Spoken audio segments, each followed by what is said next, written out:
नमस्कार दोस्तों, इस वीडियो में आपका हार्दिक स्वागत है। मैं हूं पत्रकार योगेंद्र योगी।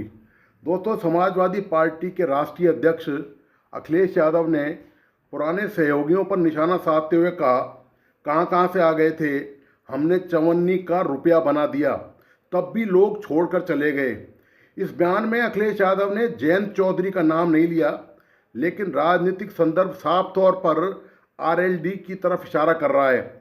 इसके बाद समाजवादी पार्टी के प्रदेश अध्यक्ष श्यामलाल पाल ने भी बयान दिया कि जिस समाज को राजनीति की एबीसीडी नहीं आती थी, उन्हें अखिलेश यादव ने पहले चवन्नी बनाया, फिर अठन्नी, फिर रुपया और चमकता सोना बना दिया।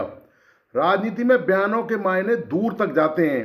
एक बयान ने अखिलेश यादव के सामने कई सवाल खड़े कर दिए हैं और यही वजह है कि इसे सिर्फ चवन्नी बनाम रुपया वाली जुबानी लड़ाई समझना बड़ी भूल हो सकती है। अखिलेश यादव ने शायद पुराने सहयोगियों पर राजनीतिक कटाक्ष किया था, लेकिन जयंत चौधरी ने इसे व्यक्तिगत सम्मान और जाट समाज के सम्मान से जोड़ दिया है। समाजवादी पार्टी के नेताओं के इन बयानों पर अब सियासत गर्मा गई है। राष्ट्रीय लोकदल के अध्यक्ष जयंत चौधरी ने इन बयानों पर पलटवार किया है। जयंत चौधरी ने जिस अंदाज में जवाब दिया, उसने इस बयान को महज दो नेताओं की तकरार से निकालकर पश्चिमी उत्तर प्रदेश की राजनीति के केंद्र में ला दिया है। जयंत चौधरी का कहना है कि अगर सियासत की लड़ाई में कुछ सस्ते शब्द बोलने ही थे तो मेरा नाम लेकर बोल देते।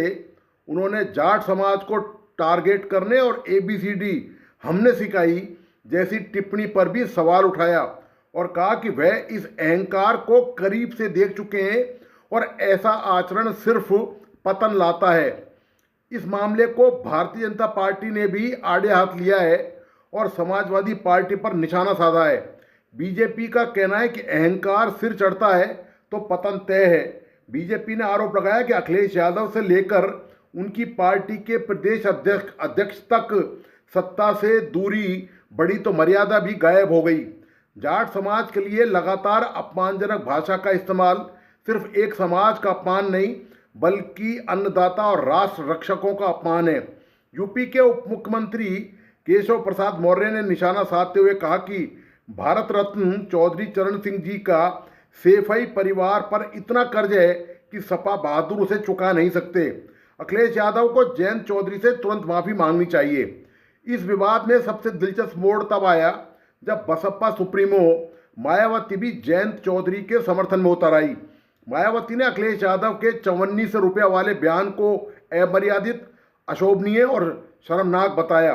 उन्होंने कहा कि अखिलेश को सिर्फ जयंत चौधरी या आरएलडी से नहीं, बल्कि चौधरी चरण सिंह के परिवार का अपमान करने के लिए जाट समाज से माफी मांगनी चाहिए। उत्तर प्रदेश विधानसभा चुनाव अभी दूर हैं। 4 से 5 महीने का समय बाकी है। सीटों का बंटवारा अभी नहीं हुआ है, गठबंधन तय नहीं हुए, लेकिन सियासी बयानबाजी ने चुनावी माहौल गरमाना शुरू कर दिया है। उत्तर प्रदेश की राजनीति में जाट समुदाय एक बेहद प्रभावशाली और निर्णायक ताकत है। कुल आबादी का लगभग 2.5% हिस्सा होने के बावजूद पश्चिम उत्तर प्रदेश के जाट लैंड में इनकी आबादी करीब 14% है और यह क्षेत्र की लगभग 30 से 40 विधानसभा सीटों पर सीधा असर डालते हैं। पूर्व प्रधानमंत्री चौधरी चरण सिंह ने इस समाज को देश की सियासत और किसान आंदोलन की धुरी बनाया। उनके समय से ही जाट मतदाता ग्रामीण और किसान समीकरणों के केंद्र में रहे हैं। उनके बाद चौधरी अजीत सिंह और भारतीय किसान यूनियन के नेता महेंद्र सिंह टिकैत ने भी इस विरासत को आगे बढ़ाया। पिछले कुछ वर्षों में पश्चिमी यूपी में बीजेपी ने जाट समाज के बीच अपनी मजबूत पकड़ बनाई है। आरएलडी को जाटों की पारंपरिक पार्टी माना जाता है, जिसका नेतृत्व अब जयंत चौधरी कर रहे हैं। 2024 लोकसभा चुनाव के समय से बीजेपी का आरएलडी के साथ गठबंधन है और जयंत चौधरी मोदी सरकार में स्वतंत्र प्रभारी राज्य मंत्री हैं। इससे पहले 2022 में उत्तर प्रदेश विधानसभा चुनाव में समाजवादी पार्टी के साथ आरएलडी का गठबंधन था। इसी घटना से निकला है वो बयान जिस पर उत्तर प्रदेश की राजनीति में नया विवाद खड़ा हो गया है। अब सवाल यह है कि अखिलेश यादव के इस बयान से समाजवादी पार्टी को कितना राजनीतिक डेंट लग सकता है। इसे समझने के लिए पश्चिम यूपी की सियासत समझना जरूरी है। उत्तर प्रदेश के पश्चिमी हिस्से की राजनीति का अपना अलग मिजाज है। यहाँ किसान राजनीति, चौधरी चरण सिंह की विरासत, जाट समुदाय और ग्रामीण सामाजिक समीकरण लंबे समय से चुनावी राजनीति को प्रभावित करते रहे। इसलिए जब किसी बयान को जाट समाज और चौधरी चरण सिंह की विरासत से जोड़कर देखा जाता है तो उसका असर सिर्फ एक नेता तक सीमित नहीं रहता। तो इस पूरे मामले पर जो डेंट पड़ सकता है समाजवादी पार्टी पर, वो देखिए कि पहला डेंट, अगर कोई दल समाजवादी पार्टी के साथ गठबंधन पर विचार करता है तो वह यह जरूर देखेगा कि चुनावी गठबंधन के बाद राजनीतिक रिश्ते कैसे रहते हैं। दूसरा डेंट, अगर बीजेपी और आरएलडी इस बयान को लगातार जाट सम्मान के मुद्दे से जोड़ते हैं तो समाजवादी पार्टी को इस नैरेटिव का जवाब देना पड़ेगा। तीसरा डेंट, अखिलेश यादव का लक्ष्य है कि पीडीए के जरिए अलग अलग सामाजिक वर्गों को एक साथ लाया जाए, लेकिन अगर एक तरफ जाट राजनीति में आरएलडी के साथ मजबूती से खड़ी होती है और दूसरी तरफ बसपा भी इस मुद्दे पर अखिलेश के खिलाफ खड़ी हो जाती है तो सपा के सामने अपना सामाजिक विस्तार करने की चुनौती बढ़ सकती है। चौथा डेंट, राजनीति में विरोधी के बयान से ज़्यादा महत्वपूर्ण यह होता है कि उस बयान का नैरेटिव कौन बनाता है। बीजेपी ने इस विवाद को तुरंत जाट सम्मान और किसान जवान के मुद्दे से जोड़ दिया। अगर यह नैरेटिव पश्चिमी यूपी में मजबूत होता है तो इसका चुनावी असर सपा के लिए चुनौती बन सकता है। उत्तर प्रदेश में चुनाव सिर्फ लखनऊ में नहीं लड़ा जाता, चुनाव पश्चिमी यूपी के खेतों में भी लड़ा जाता है, किसानों के बीच चौपालों पर लड़ा जाता है। इसलिए चवन्नी का रुपया वाला बयान भले ही कुछ सेकंड का हो, लेकिन इसके राजनीतिक मायने लंबे हो सकते हैं।